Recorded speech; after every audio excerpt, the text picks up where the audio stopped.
Hello guys and welcome back to my channel सिर्फ IAS. दोस्तों, challenges to internal security of India की series में आप सभी का बहुत बहुत स्वागत है। मैं प्रसन्ना वर्मा आज आपके लिए लेकर आई हूँ इसके चैप्टर नंबर 12 का पार्ट 2। चैप्टर का नाम है डिजास्टर मैनेजमेंट। और आइए बिना किसी देरी के शुरू करते हैं।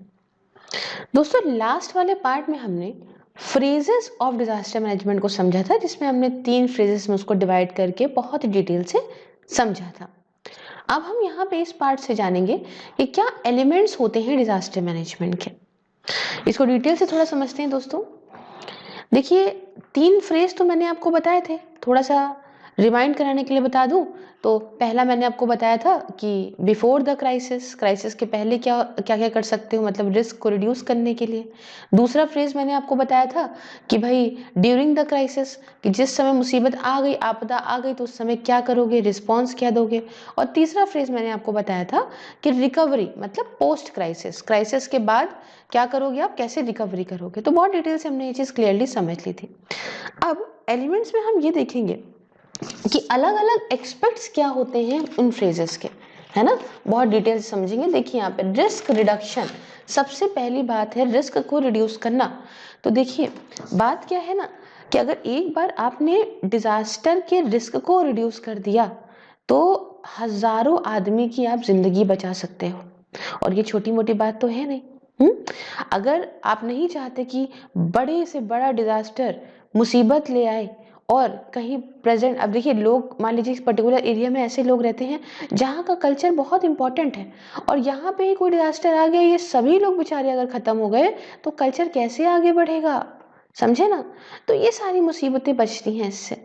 तो क्या करिए आप, हमेशा टाइम टू टाइम एक सिस्टमैटिक, एक तरीके से, एक टाइप से, अच्छे से अगर कोई एक ऐसी पॉलिसी स्ट्रेटजी बनाइए, ऐसे काम करते रहिए जिससे रिस्क जो है वो कम से कम रहे, खतरा कम से कम हो, डिजास्टर आ भी जाए तो इम्पैक्ट इतना ना डाले सोसाइटी पे।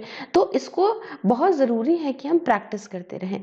अब उसके लिए हम चीज़ों को समझते हैं जरा। देखिए 2-4 चीज़ें उसके अंदर आती हैं, है ना। क्या 2-4 चीज़ें आती हैं, थोड़ा सा डिटेल से समझिए। एक तो हो गया रिस्क रिडक्शन, ठीक। देखिए ये, इसको भी हम डिटेल से समझेंगे रिस्क रिडक्शन को। दूसरा हो गया क्विक रिस्पॉन्स, क्विक रिस्पॉन्स। और तीसरा हो गया रिकवरी। यही समझ लीजिए जो हमने आपको फ्रेजेस बताए थे उसी का ही डिटेल वर्जन है, लास्ट वाले लेक्चर का डिटेल वर्जन है। तो ये आप रिकवरी देख रहे हैं। तो रिस्क रिडक्शन में अगर हम गौर से समझाएं तो आप ऐसा करो कि भाई एक लीगल और इंस्टीट्यूशनल फ्रेमवर्क बढ़िया बनाओ। हजार जो, मतलब जो खतरा है या कोई रिस्क है, उसके लिए प्रॉपर उसको एनालाइज करो, समझो। तीसरा कि प्लान करो कि किस तरह से ये रिस्क कम रहे, रिड्यूस रहे। हाँ। चौथा कि भाई आप जो कम्युनिटी है उसे इतना मजबूत बनाओ, जो लोग हैं उसे इतना मजबूत बनाइए, वहाँ के लोगों को ट्रेनिंग वगैरह मिले या जानकारी एटलीस्ट हो, अवेयरनेस हो। और गवर्नमेंट एजेंसीज की कैपेसिटी बिल्डिंग करिए। उसके बाद ऐसे टेक्निक का यूज करिए जिससे रिस्क रिड्यूस रहे। उसके साथ अर्ली वार्निंग सिस्टम बहुत ज़रूरी है। आज के टाइम पे आप देखते हैं, कहते हैं भैया तूफान आने वाला है अगले 4 घंटे में, अब तो एसएमएस करके सरकार बता देती है। तो उससे क्या होता है, लोगों को बहुत जल्दी जल्दी पता होता है कि भाई तूफान उफान आने वाला है, प्रिपेयर रहो। और फाइनेंशियल इंस्ट्रूमेंट्स का यूज करिए रिस्क को रिड्यूस करने के लिए। तो ये सारी चीजें हो सकती हैं। अच्छा, क्विक रिस्पांस में अभी हम डिटेल से अलग इसको समझेंगे, लेकिन थोड़ा शॉर्ट शॉर्ट में समझ लेते हैं। यहाँ पे एक चार्ट टाइप का बना हुआ है, उसमें आपको शॉर्टनेस से बताया गया है कि भैया तुरंत जो है इमीडिएट रेस्क्यू टीम आ जाए, सारे के सारे कम्युनिटी के साथ और वॉलंटरी ऑर्गेनाइजेशन के साथ, आम लोकल बॉडीज़ के साथ, गवर्नमेंट एजेंसी के साथ, सब एकदम से कोऑर्डिनेट करके काम करने लग जाए। अफेक्टिव इन्फॉर्मेशन डिसेमिनेशन हो कि फटाफट से जो भी खबर आती जा रही है सब तक तुरंत तुरंत मिल रही है। तो ये सारी चीज़ें हो। उसके अलावा रिकवरी की अगर हम बात करें तो प्लान तरीके से होनी चाहिए, लोगों को एक अच्छी जगह पे शिफ्ट करा जाए, रिस्क को रिड्यूस करा जाए, ऐसा फीचर हो इस रिहैबिलिटेशन मेजर्स में कि भाई लोगों को कहीं शिफ्ट करते वक्त कोई मुसीबत ना हो। उसके बाद जो गरीब तबका है, जो कमज़ोर तबका है, वीकर सेक्शन, उन पे ध्यान दिया जाए और प्रॉपर मॉनिटरिंग करी जाए। तो आप समझ रहे हैं ना। तो इन सब से, तीनों माध्यम से, नॉलेज, अवेयरनेस जनरेशन और कैपेसिटी बिल्डिंग से सारा काम होगा। अब देखिए थोड़ा सा अब डिटेल से हम चीज़ों को आपको और समझाते हैं। देखिए डिजास्टर को जो कम करने के लिए, रिड्यूस करने की जो स्ट्रैटेजी बनेगी ना, उसके अंदर ये होता है अच्छे तरीके से कि उसमें कम्युनिटी को ज़रूर इन्वॉल्व करा जाए। समझ रहे हैं? ऐसी चीज़ें प्रॉपर एक ऐसा इंस्टीट्यूशन हो जो एकदम प्रिपेयर रहे कि अगला कदम कौन सा उठाना है। हुँ? तो हालाँकि देखिए चीज़ें तो सब सही हैं, लेकिन लोगों को थोड़ा बहुत तो चीज़ें को पता होती हैं। लेकिन जैसे एजुकेट अगर आप कर दोगे, लोगों को प्रॉपर ट्रेनिंग मिल जाएगी, कैपेसिटी बिल्ड होगी, तो इस सब से बहुत अच्छा रोल हो जाता है और ज़्यादा इम्पोर्टेंट रोल हो जाता है इन सब चीज़ों का, और इससे डिज़ास्टर भी बहुत हद तक कम हो जाता है। लोग बच जाते हैं अगर प्रिपेयर रहते हैं, और ये सारी चीज़ें एक ही बार की तो हैं। हुँ? अब देखिए ज्ञान का भंडार, नॉलेज का एक बहुत बड़ा रोल होता है डिज़ास्टर को रिड्यूस करने में। और जैसे अगर आप आज पहाड़ों पे जाओ, तो आप वहाँ पे ना, जैसे मैं औली गई थी, तो मैंने वहाँ पे ना एक देखा, एक बंदे से मैं बात कर रही थी, तो मैंने कहा यार बर्फ़ कब गिरेगी यहाँ पे, स्नोफॉल कब होगा? उसने बादल को देखा, उसने कहा मैम देखिए 3 से 4 दिन अगर आप रुकिए तो होगा। वाक़ई हम लोगों ने अपना टिकट जो है लेट करा, 3 से 4 दिन एक्स्ट्रा रुके और वाक़ई में स्नोफॉल हुआ। तो जो ट्रेडिशनल नॉलेज है उनके पास में, उसको रिसर्च के साथ जोड़ के, रिसर्च में भी तो पास्ट एक्सपीरियंस उसके साथ जोड़ के एक अच्छा इंपॉर्टेंट रोल होता है कम्युनिटी का इसमें। आप अगर ये सब चीज़ें मिला-जुला के करेंगे तो बहुत हद तक रिस्क रिड्यूस हो सकता है। अच्छी पॉलिसीज़ बनाना, असेसमेंट करना, है ना? रिस्क अवेयरनेस और मास बड़ी मात्रा में लोगों तक पहुँचाना मीडिया के माध्यम से।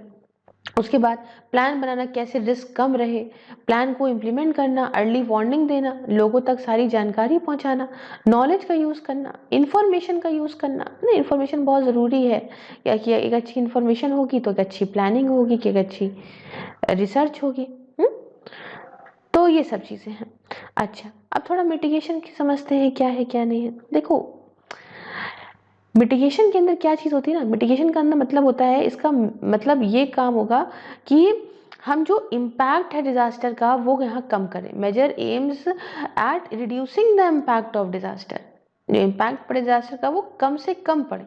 ऐसे कदम उठाए जाएँ जिससे जो भी खतरा है वो डिज़ास्टर में ना, मतलब अगर रिस्क है, ठीक है? रिस्क है, हज़ार्ड है, थ्रेट है, तो वो बहुत बड़े डिज़ास्टर में ना कन्वर्ट हो।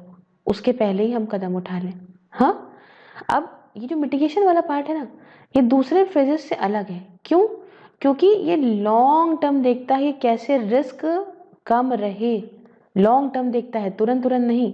हाँ, मतलब एडवांस में ही आप प्रायरली ऐसे कुछ कदम उठाइए, एक्शन लीजिए जिससे जो इफेक्ट है कम्युनिटी के ऊपर वो कम पड़े। क्लियर है? तो इसकी इम्पोर्टेंस को आइए हम थोड़ा गौर से समझते हैं। तो बहुत सारे प्रोग्राम्स चलाना नेचुरल डिजास्टर को लेके, लोकल कम्युनिटीज़ ने अपना खुद का ऐसा बचने के लिए मैकेनिज्म डेवलप करा। और इमरजेंसी है मान लो, तो कम्युनिटी का पूरी हेल्प चाहिए होती है लोगों को इधर से उधर करने में। इसमें एनजीओज उनका साथ देते हैं। हुँ? अच्छा, इन सब के बाद भी अगर डिज़ास्टर मैनेजमेंट, ये जो मिटिगेशन मेजर्स लेने के बाद भी अगर मान लीजिए कि थोड़ा बहुत ही इम्प्रूवमेंट होता है, तो भी बढ़िया है। कुछ ना कुछ तो होता ही रहता है ना। सरकार ने बहुत सारे कदम उठाए हैं डिज़ास्टर को कैसे जो है वो कम करें। तो इसके लिए प्लान्स डेवलप करे हैं, बहुत से कम्युनिकेशन सिस्टम को जो है वो अप्लाई करा है, इंफॉर्मेशन टेक्नोलॉजी को करा है, इंश्योरेंस एक तरीका हो सकता है, पब्लिक को अवेयर करना हो सकता है, एजुकेशनल कैंपेन लगाना हो सकता है, गाँव वगैरह में लोगों को समझाना हो सकता है। इसमें प्राइवेट सेक्टर भी आ सकता है, मजबूत कर सकता है चीज़ों को। तो ये सारी बातें इसके अंदर आती हैं। अब बात करेंगे क्विक रिस्पॉन्स की। तो क्विक रिस्पॉन्स में अगर मैं आपको बताऊं, सेकंड चीज़ जो यहाँ पे आती है, तो अगर जैसे मान लो होता क्या है कि एक्सीडेंट हुआ किसी का, हाँ, तो जब एक्सीडेंट होता है तो अगर तुरंत ही रिस्पॉन्स कर दिया जाए उसको, तुरंत 1 घंटा गोल्डन आवर कहलाता है ना, तो अगर इस गोल्डन आवर में ही किसी को हॉस्पिटल ले जाए, उसे फाइन ट्रीटमेंट मिल जाए तो वो ठीक हो जाएगा। हाँ, तो इसलिए अगर आपदा आई और अगर तुरंत तुरंत रिस्पॉन्स कर दिया गया तो इससे प्रॉपर्टी भी बचेगी, है ना, जो भी खतरनाक, जो भी टूटा फूटा डिस्ट्रक्शन होंगे वो भी कम होंगे। और इससे क्या होगा ना, अब ये होगा कैसे, ये होगा कि जैसे ही खबर मिले तुरंत रिस्पॉन्स करें, इफेक्टिव रिस्पॉन्स करें। तो ये सब कैसे होता है, ये गवर्नमेंट सिस्टम और सोसाइटी के बीच में अगर एक बढ़िया कोऑर्डिनेशन है तो होगा, मिलजुल के करने से। मतलब इसमें सिर्फ ये नहीं है कि पुराने तरीके क्या हैं, कैसे हम इनसे बाहर आए, ये ट्रेडिशनल तरीके तो होंगे ही जो आज से सदियों सालों से चले आ रहे हैं, लेकिन इसके अलावा एक अच्छी प्लानिंग, एक अच्छा कोऑर्डिनेशन एक अच्छा रिजल्ट देगा। तो ये एक बात हो गई, होलिस्टिक तरीके से आप काम करोगे, अच्छे रिजल्ट ओरिएंटेड तरीके से, इनोवेटिव तरीके से, पीपल सेंट्रिक तरीके से, तो काम बनेगा। अब देखिए क्विक रिस्पॉन्स में क्या क्या चीज़ें आती हैं थोड़ी सी समझिएगा। इसमें ये है कि जो इमरजेंसी वाली चीज़ें, इमरजेंसी सर्विसेज हैं, फट से वो पहुंचाई जाए, मतलब, और साथ में जो फर्स्ट रिस्पॉन्डर्स होते हैं डिजास्टर एरिया के, सबसे पहले जिनको जाना चाहिए वो पहुंच जाएं टाइम से। इसके अंदर मान लीजिए इमरजेंसी सर्विसेज में क्या आता है, भाई आग लगी है तो फायर फाइटर्स पहुंच जाए, उसके अलावा पुलिस पहुंच जाए, एम्बुलेंस पहुंच जाए। इसके बहुत सारे सेकेंडरी इमरजेंसी सर्विसेज भी होती हैं, जैसे रेस्क्यू टीम वगैरह वो पहुंच जाए। अब फिजिकल फीचर्स वापस से रिस्टोर करे जाएं, रिहैबिलिटेशन किया जाए उन फैमिलीज का। यार समझते हैं, यहाँ पे बेचारे दबे पड़े हुए हैं, अब यहाँ उनका घर द्वार नहीं, तो यहाँ से इनको एक अच्छी जगह पे, एक अच्छे किसी कैंप में कहीं पे भी शिफ्ट करा जाए, अच्छे से दाना पानी खाना दिया जाए। हाँ, तो ये सारी बातें हो सकती हैं सब। उसके बाद जो भैया जिन लोगों की डेथ हो गई है उनको प्रॉपर रिस्टोरेशन उनका करो, रिकंस्ट्रक्शन एफर्ट्स करना। तो इसके साथ समझते हैं ना, अच्छी प्लानिंग, अच्छी पॉलिसी होगी तो एक अच्छा इंफ्रास्ट्रक्चर आगे डेवलप हो सकता है। लोकेशन क्या है, सोशल स्कीम क्या है, इन सब से चीजें हो सकती हैं। तो ये तो हो गया क्विक रिस्पॉन्स के अंदर क्या क्या आता है। नेक्स्ट हमारी बात आती है इसकी इंपॉर्टेंस की। हाँ, तो इसकी इंपॉर्टेंस, इसकी सिग्निफिकेंस अगर हम जाने तो सिग्निफिकेंस जो क्विक रिस्पॉन्स की है वो कुछ इस तरीके से है कि पहली बात कि इसके अंदर तुरंत इमीडिएट मिटिगेशन इम्पैक्ट हो और लॉसेस कम से कम करे जाएं। तो एक एस्टिमेट के हिसाब से, अगर जो इंश्योरेंस इंडस्ट्री है उसके एक एस्टिमेट के हिसाब से नेचुरल डिजास्टर जो होते हैं वो 85% इंश्योर्ड कैटास्ट्रॉफी रिप्रेजेंट करते हैं। अच्छा, एक चीज़ और बताऊं, हमारे देश के अंदर क्या है कि आदमी इंश्योरेंस लेने से बहुत डरता है, सोचता है अरे फालतू का प्रीमियम क्या है लेना, कोई मुसीबत तो आ नहीं रही है, फालतू हम प्रीमियम देंगे। लेकिन मालूम है कि एक वर्ल्ड डिजास्टर रिपोर्ट आई थी 2002 की, उसके हिसाब से हजारों लोग मर गए, मिलियंस ऑफ लोग जो है वो, अब जानते हैं सब कुछ खत्म हो जाएगा तो कमजोर ही हो जाएंगे ना। हर साल ऐसा देखने को मिलता है। क्यों? क्योंकि वो इन्वेस्ट नहीं करना चाहते इस इंश्योरेंस में रिड्यूस करने के लिए इम्पैक्ट डिजास्टर्स का। उसके अलावा long term resilience vulnerable communities की। तो ये सब चीज़ें ज़रूरी हैं आपकी क्विक रिस्पॉन्स में। और उसके अलावा भी अगर देखा जाए तो कैसे हम जो है कम कर सकते हैं। अच्छा, इसमें इश्यूज समझिएगा क्या है। इश्यूज पता है कहाँ आते हैं? पहला तो यही हो गया कि आपस में सब लोग मिलजुल के काम नहीं कर पाते सही से, चाहे वो गवर्नमेंट हो, चाहे वो सिविल सोसाइटी हो और इंटरनेशनल डोनर ऑर्गेनाइजेशन हो। तो ये सारे लोग तो इन्वॉल्व हैं। और एक रिसेंट एग्जाम्पल में देखने को मिलता है कि उत्तराखंड में जो 2013 की जो आपदा आई थी, आपको मालूम है, जहाँ पे इंटरनेशनल ऑर्गेनाइजेशन इतना मुश्किल पाए थे कि इमिडिएटली वो सरकार का अप्रूवल नहीं पा पाए थे अपना काम शुरू करने के लिए। तो आप ये समझते हैं। और इसके अलावा कि डिजास्टर रिस्पांस स्ट्रक्चर का institutionalization at a local level ये नहीं है। लोकल लेवल पे कहाँ आप देखने को मिलता है? कभी देखा है? बिल्कुल सब स्टेट इन्वॉल्व हो जाएगी, ये हो जाएगा, वो हो जाएगा। तो और अगर देखने को भी मिलता है तो जो सबसे इम्पोर्टेंट पार्ट है लोकल लेवल का, उसमें अगर हम देखने को भी पाते हैं कि फटाफट से रिस्पॉन्स हो रहा है तो इतना ज़्यादा प्रोफेशनल नहीं पाते हैं। तो ये कुछ इश्यूज आते हैं। खैर, अब हम रिकवरी की बात करते हैं, जो मेन फ्रेज होता है आफ्टर ऑल द डिजास्टर। देखिए, ये एक दिन का काम नहीं है, इसमें लगता है टाइम। हाँ, रेगुलरली आप काम करना पड़ेगा आपको, कुछ ऐसे इम्प्लीमेंटेशन करना पड़ेगा, कुछ ऐसे कामों का जिससे सस्टेनेबल रीडेवलपमेंट हो। जैसे कि अब बिल्डिंग टूट गई, रिकंस्ट्रक्शन आप करोगे, है ना? तो लोग हैं, लोग दबे हैं या वहां से बर्बाद हो गए हैं, तो उनका रिहैबिलिटेशन करोगे, कहीं और उन्हें शिफ्ट करोगे। तो ये रिस्पॉन्स फेज से अलग है ना? रिकवरी जो है उसके अंदर बहुत सारी चीजें आ जाती हैं। अब इमीडिएट नीड तो है ही, खाना पीना तो देना ही है, लेकिन यहाँ पे जो रिकवरी होती है वो मेन उसका मतलब क्या होता है कि जो प्रॉपर्टी तहस नहस हो गई है, डिस्ट्रॉय हो गई, उसे रिकवर करना, उसे फिर से कंस्ट्रक्ट करना, फिर जिनकी नौकरियां चली गई, एम्प्लॉयमेंट चला गया, उनको एम्प्लॉयमेंट देना, जो भी इम्पोर्टेंट इंफ्रास्ट्रक्चर है उसे फिर से जो है वो रिपेयर करना। तो रिकवरी फेज तब शुरू होता है जब यहाँ पे जो भी खतरा है वो जा चुका है सब। तो रिकंस्ट्रक्शन के टाइम ये इच्छा होती है कि हम फिर से देखें क्या लोकेशन रहेगी, कंस्ट्रक्शन मटेरियल क्या रहेगा प्रॉपर्टी का, सब कुछ अलग फिर से शुरू होता है।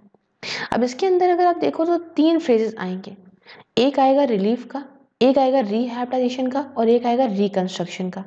रिलीफ में क्या चीज़ आ जाएगी, है ना, रिकवरी के अंदर देखिए बहुत 3 फेज और हमने समझाया आपको। अब इसमें जो रिलीफ आएगा मतलब ट्रिपल आर, तो रिलीफ जो आएगा ये ऐसा टाइम है जब तुरंत डिजास्टर अभी होके गुजरा है और कदम उठाए जा रहे हैं कि भैया जो लोग बच गए हैं उनकी ज़रूरतों को पूरा करा जाए।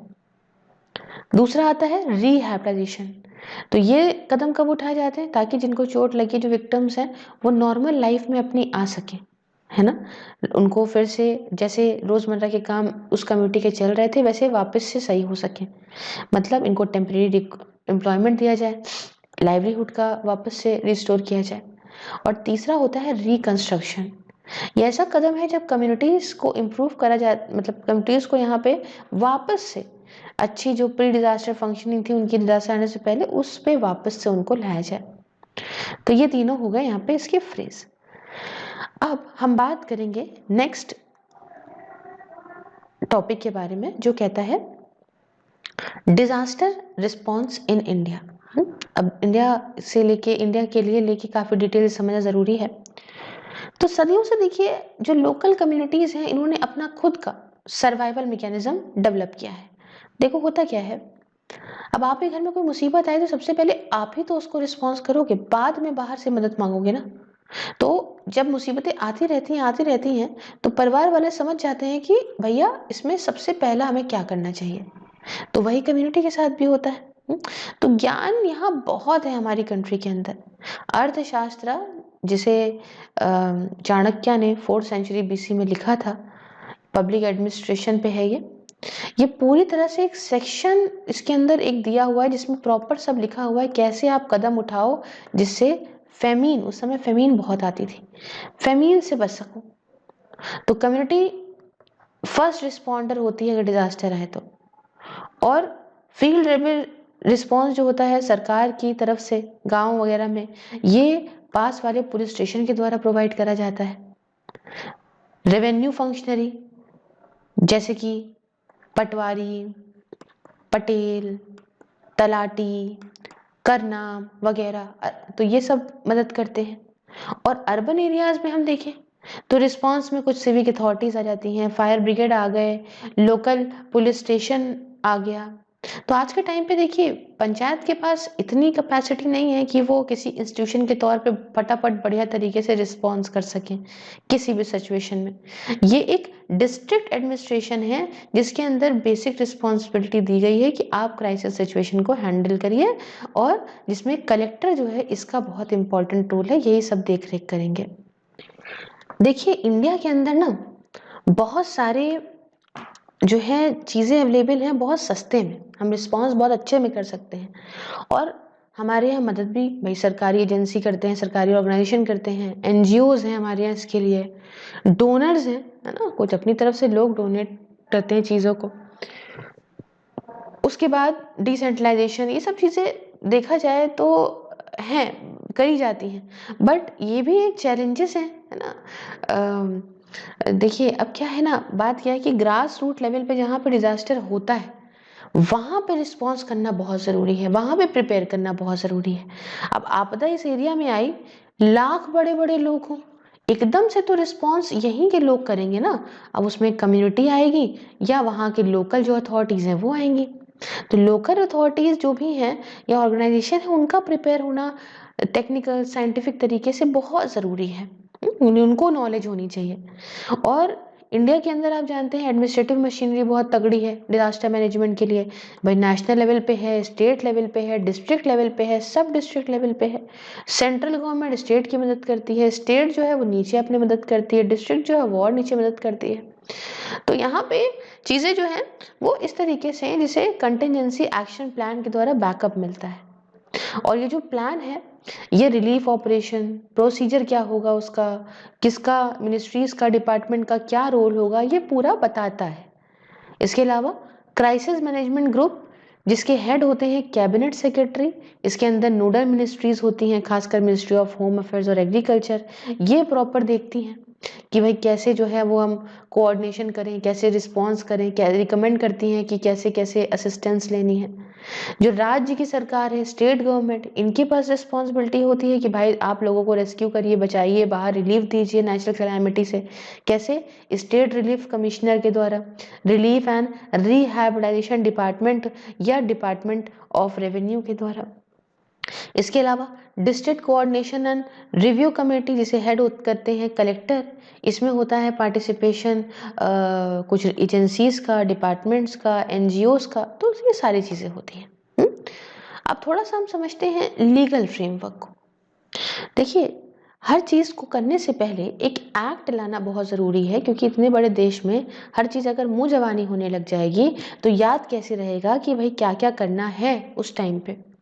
तो इसी के चलते सेंटर लेकर आई एक एक्ट, नाम था national disaster management act 2005। Short form में इसको बोलते हैं NDMA। पेन टैप मेरा सही हो गया है, सही क्या, नया ले लिया मैंने, तो देखिए बढ़िया से होने लगा सब कुछ। तो ये 26 दिसंबर 2005 को ये आया था। ये प्रॉपर इंस्टीट्यूशनल मैकेनिज्म, मतलब to provide for institutional mechanism, इसलिए कि भाई एक इंस्टीट्यूशनल मैकेनिज्म लाया जाए और जो प्रॉपर मॉनिटर करे, देखे, समझे कि कैसे भैया क्या डिजास्टर मैनेजमेंट प्लान को इम्प्लीमेंट करना है, इंश्योर करना है कि भाई अलग अलग जो सरकार की जो एजेंसियां हैं वो कैसे काम करें प्रिवेंट करने में, मिटिगेट करने में डिजास्टर के एफर्ट्स को, या किस तरीके से हम सब मिलजुल कर तुरंत प्रॉम्प्ट रिस्पॉन्स है डिजास्टर की सिचुएशन में। तो अब ये तो आप समझ गए लीगल फ्रेमवर्क। तो आइए इस एक्ट को हम थोड़ा डिटेल से समझते हैं। नाम है नेशनल डिजास्टर मैनेजमेंट एक्ट 2005। इसके अंदर क्या है? एक्ट ये कहता है कि NDMA जो है वो इस्टेब्लिश करा जाए और प्रधानमंत्री जो देश के होंगे वो उसके चेयरमैन होंगे। इस एक्ट के सेक्शन 8 के अंदर लिखा है कि जो सेंट्रल गवर्नमेंट है वो एक नेशनल एग्जीक्यूटिव कमेटी बनाएगी और वो कमेटी असिस्ट करेगी नेशनल अथॉरिटी को, और ये कमेटी के अंदर होंगे सेक्रेटरी लेवल के ऑफिसर्स गवर्नमेंट ऑफ इंडिया के, और वो होंगे in the ministries of home जो भी हैं, एग्रीकल्चर के हैं, एटॉमिक एजेंसी के हैं, defence, drinking water supply, environment and forest, finance, health, power, rural development, science and technology, space, telecommunication, urban development और water resources with home ministries जो है वो इसकी चेयरपर्सन होंगे। एक्स ऑफिशियो की मतलब जो भी होम सेक्रेटरी होगी, होम मिनिस्ट्री नहीं, होम सेक्रेटरी जो भी होंगे वो चेयरपर्सन बन जाएंगे अपने आप। ठीक है, अब देखिए जो chief of the integrated defence staff होंगे, चीफ ऑफ स्टाफ कमेटी के, ये भी एक्स ऑफिशियो मेंबर होंगे इस कमेटी के, मतलब वो अपने आप मेंबर बन जाएंगे, जो भी वहाँ होंगे वो यहाँ मेंबर बन जाएंगे। तो ये कमेटी प्रॉपर काम करेगी प्रिपेयर करने के लिए नेशनल डिजास्टर मैनेजमेंट प्लान को पूरे देश के लिए, और ये बात मुहैया कराए, इंश्योर करे कि इसको वक्त के साथ साथ रिव्यू करा जाएगा इस प्लान को, और अपडेट करा जाएगा जैसे हर साल, क्योंकि चीज़ें बदला करती हैं। तीसरी बात क्या? तीसरी बात इसके अंदर यह है कि सारी राज्य की सरकारों को एक काम है under section number 14 of this act कि आप एक स्टेट डिजास्टर मैनेजमेंट अथॉरिटी बनाइए, और इसके अंदर चीफ मिनिस्टर होंगे स्टेट के जो कि चेयरपर्सन होंगे, और 8 से ज़्यादा मेंबर नहीं होंगे जो कि चीफ मिनिस्टर अपॉइंट करेंगे। इसके अलावा स्टेट एग्जीक्यूटिव कमेटी बनेगी जो proper state disaster management plan लाएगी एंड इम्प्लीमेंट करेगी नेशनल प्लान को भी। ये जो SDMA होगा इसको ये काम हो कि भैया सारे डिपार्टमेंट और जो होंगे स्टेट्स के वो प्रॉपर प्रिपेयर रहे डिजास्टर मैनेजमेंट प्लान के साथ, जैसा कि नेशनल और स्टेट अथॉरिटी कह रही हैं। ठीक, चौथी बात आ जाते हैं। चौथी बात ये कि एक्ट कहता है कि हम एक डिस्ट्रिक्ट डिजास्टर मैनेजमेंट अथॉरिटी को एस्टैब्लिश करेंगे, और जो इसके चेयरपर्सन होंगे वो कलेक्टर या डिस्ट्रिक्ट मजिस्ट्रेट होंगे या डिप्टी कमिश्नर होंगे डिस्ट्रिक्ट के। इलेक्टेड रिप्रेजेंटेटिव इस एरिया का वो भी मेंबर होगा इसका, एक एक्स ऑफिशियो चेयरपर्सन के तौर पे, और जो डिस्ट्रिक्ट अथॉरिटी होगी वो प्लानिंग, कोऑर्डिनेटिंग और इम्प्लीमेंटिंग बॉडी के तौर पे काम करेगी डिजास्टर मैनेजमेंट के लिए डिस्ट्रिक्ट के अंदर, और वो सारे कदम उठाएगी जिससे जो है वो जो भी डिजास्टर मैनेजमेंट हो सके डिस्ट्रिक्ट में, ठीक है। प्रॉपर जो गाइडलाइन दी गई हैं नेशनल और स्टेट अथॉरिटीज के हिसाब से, उस हिसाब से सब काम करेंगे। एक्ट ये भी कहता है कि हम एक नेशनल डिजास्टर रिस्पांस फोर्स बनाएंगे। ये इंपॉर्टेंट बात है। ये एक्ट कहता है कि हम एक नेशनल डिजास्टर रिस्पांस फोर्स बनाएंगे, जो एक स्पेशल फोर्स होगी। अगर कोई खतरा आता है डिजास्टर सिचुएशन में, जो होती है डिजास्टर की सिचुएशन, उसमें फट से जाएगी। और ये होगी अंडर डायरेक्टर जनरल, जिसे अपॉइंट करा जाएगा सेंट्रल गवर्नमेंट के द्वारा। अच्छा, इस एक्ट के अंदर एक और प्रोविजन है कि हम एक नेशनल डिजास्टर रिस्पांस फंड भी रखेंगे। बिना पैसे के तो कुछ नहीं होता। इसके अलावा एक नेशनल डिजास्टर मिटिगेशन फंड भी रखेंगे, और सेम तरह के और फंड्स भी रखेंगे जो स्टेट और डिस्ट्रिक्ट लेवल पे हों। यह एक्ट ये भी कहता है कि स्पेशल रोल रहेगा लोकल बॉडीज का, जिसमें पंचायती राज इंस्टीट्यूशंस हैं, लोकल अर्बन बॉडीज है, इन सब का स्पेशल रोल रहेगा डिजास्टर मैनेजमेंट में। दोस्तों, डिस्ट्रिक्ट लेवल पे डिजास्टर मैनेजमेंट एक्ट 2005 का, है ना, for the constitution of DDMAs under the chairmanship of district magistrate या collector, while the elected representative जो लोकल अथॉरिटी के होंगे वो इसके को चेयरपर्सन होंगे। तो उन सारी डिस्ट्रिक्ट में जहाँ पे जिला परिषद रहे हैं, वहाँ पे चेयरपर्सन वो एक्स ऑफिशियो को चेयरपर्सन बन जाएंगे। जो एक्स को चेयरपर्सन है ना DDMA के, वही यहाँ के चेयरपर्सन बन जाएंगे जहाँ पे जिला परिषद होते हैं। 8वीं बात समझ लीजिए क्या है। 8वीं बात ये कि जो प्लानिंग प्रोसेस किया जाएगा to the sub divisional block and village level पे, तो हर एक गांव, हर एक विलेज जो मल्टी हजार्ड प्रोन डिस्ट्रिक्ट है, वो उसके पास अपना खुद का एक डिजास्टर मैनेजमेंट प्लान होगा। और डिजास्टर मैनेजमेंट कमेटी मतलब आप समझ रहे हैं ना, ऐसा गांव जहाँ पे बहुत सारी चीज़ों के खतरे हैं। मान लो बाढ़ भी आ सकती है, मान लो लैंडस्लाइड भी हो सकती है, मतलब 3-4 तरह के खतरे हैं, वहाँ उसका खुद का प्लान दे दो। और डिजास्टर मैनेजमेंट कमेटी जो ये प्लान बनाएगी, उसके अंदर इलेक्टेड रिप्रेजेंटेटिव होंगे विलेज लेवल से, लोकल अथॉरिटीज से, गवर्नमेंट फंक्शनरीज से, जिसमें आपके डॉक्टर, पैरामेडिक्स, ये प्राइमरी हेल्थ केयर सेंटर्स के जो कि गांव वगैरह में होते हैं, प्राइमरी स्कूल के टीचर हो गए, तो ये सबका अच्छी नॉलेज होती है। इस प्लान के अंदर सब होगा भाई, कैसे बचाव रखना है, कैसे प्रिपेयर रखना है, क्या कदम उठाने हैं मुसीबत आ गई। इसके अलावा डिजास्टर मैनेजमेंट टीम जो विलेज लेवल की होंगी, उसमें नौजवान लोग होंगे, जैसे कि नेहरू युवक केंद्र से होंगे, दूसरे NGO से होंगे, जो मर्जी से अपनी चाहते हैं आना वो भी होंगे। ट्रेनिंग किया जाएगा कैसे लोगों को बचाओ, ढूंढो, रेस्क्यू करो, फर्स्ट एड, ट्रॉमा काउंसलिंग वगैरह करी जाएगी। तो ये सारी चीज़ें होंगी।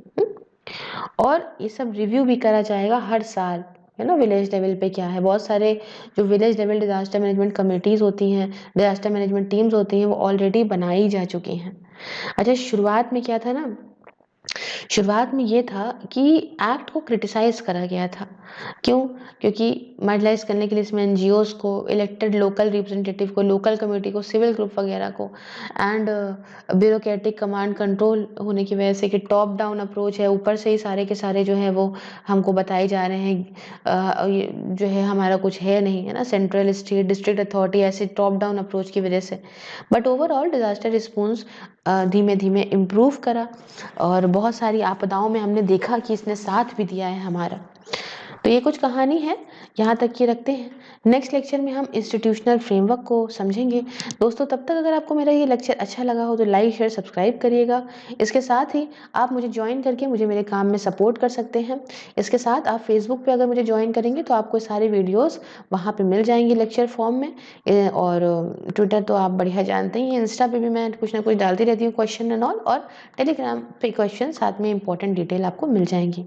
तो सारे लिंक डिस्क्रिप्शन बॉक्स में है। मिलते हैं नेक्स्ट वीडियो में। जय हिंद, जय भारत।